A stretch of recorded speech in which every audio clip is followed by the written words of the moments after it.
Hello everybody, how are you all? This is Protection here today. Hope that you have been fantastic, you have been great by the mercy of God. I have been also great by the mercy of God. So friends, in today's videos we are going to learn that how to describe our daily routine. So let's see how to describe our daily routine. Hope that if you know these all the things, you will be able to speak in English faster, and you will see that one day you will see that English has become easier for you. So let's get started without delay. আমরা প্রতিদিন সকালে 8টার সময় ঘুম থেকে উঠি, বা আমি প্রতিদিন সকালে ঘুম থেকে 8টার সময় উঠি।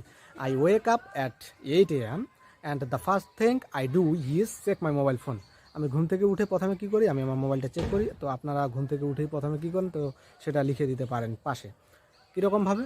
The first thing I do is make my bed or drink some water. আমি ঘুম থেকে উঠে আমি কিছু পানি পান করি, অথবা আমি আমার বিছনা গুছিয়ে রাখি।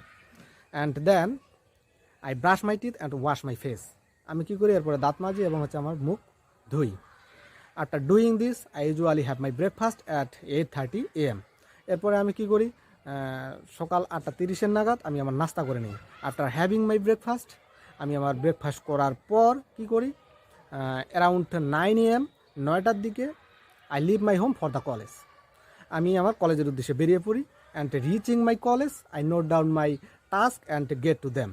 আমি আমার কলেজের কাজগুলো করা শুরু করি এবং সেগুলোকে খাতায় তুলে রাখি। তো আপনি যা করেন, আপনি যদি স্টুডেন্ট না হন, এই ক্ষেত্রে আপনি আপনার কর্মক্ষেত্রে যাওয়ার পরে কী করেন সেগুলো পাশে লিখে দেবেন। Okay. And I usually have my lunch at or around 2 PM।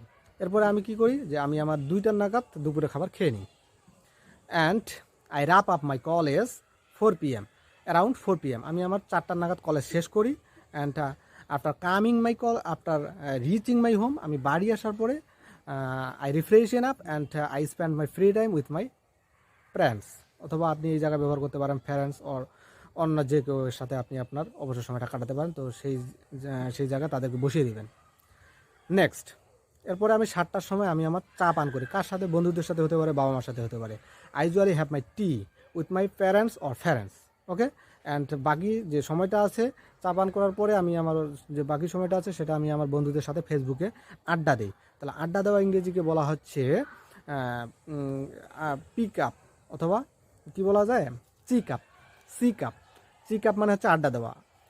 I usually chick up with my friends on Facebook. I usually chick up my friends on Facebook. Okay. আমি আমার বন্ধুদের সাথে আড্ডা দিই। এরপরে আমি কী করি, রাত 9টার দিকে আমি আমার রাতের খাবার খেয়ে নিই। তো I usually have my dinner around 9 PM। আমি 9টার সময় আমি আমার রাতের খাবার খেয়ে নিই। তো আপনি সেই জায়গায় বলতে পারেন আপনি রাতের খাবার কখন খান, 9টায় কি 10টায় কি 11টায়। তো সেই জায়গায় শুধু সময়টাকে চেঞ্জ করে দেবেন। এরপরে আমি আমার দীর্ঘ সময়ের জন্য পড়াশোনা শুরু করি।